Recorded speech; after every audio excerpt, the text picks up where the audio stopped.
Okay, Building Code Forum here, one of my favorite apps for showing compliance with National Electric Code, NEC 110.9 for available fault current. That is the NFPA 70, is this yellow Eaton app. It is available fault current. It says it's yellow, has FC2, remember that. You open it up and it is an actually really good program. Now, you can use three-phase or single-phase to keep things simple. Let's use single-phase. If you use single-phase, you go to Add to System.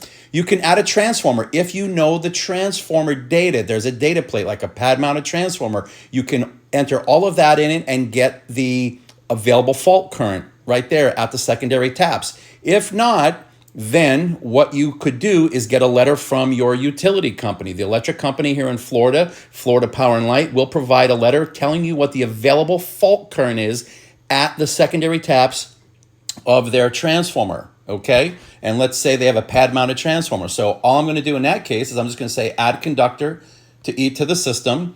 Let's say the letter that I got, a typical letter says it's about 32,000 or so, or it doesn't really matter. Let's call 32,000 amps of available line to line, okay? It is a 240 volt system because it's single phase, all right? The line to neutral they didn't give me. They always give me line to line.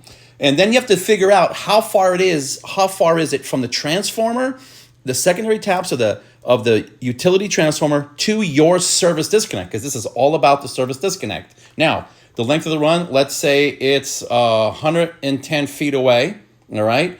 Number of conductors per phase, we're not running parallels. If there were parallels, you can put them in there. It's only one. The size, let's say that they ran utility ran a 3-aught copper underground, 3 single conductors. You could do a cable. Let's say you had triplex running. You can use a cable. And then it's not going to be in steel down here in Florida. It's definitely going to be in non-magnetic. We're probably going to set it up. And then you just click add to the system. Once you add to the system, there's all your information. It tells you everything you have. So now I know that the available fault current is 10,301 amps. So I cannot buy a cheap service disconnect that's only rated for 10,000 amps. If it only has a 10 KAIC, it's not going to work, all right? Because we want these things to trip, not blow up. The line to neutral is only 6,500, but the line to line is 10,300. And from there, you can create a label. You can email it to yourself. You can do whatever you want. I thought this would be helpful. The Building Code Forum. Have yourself a great day.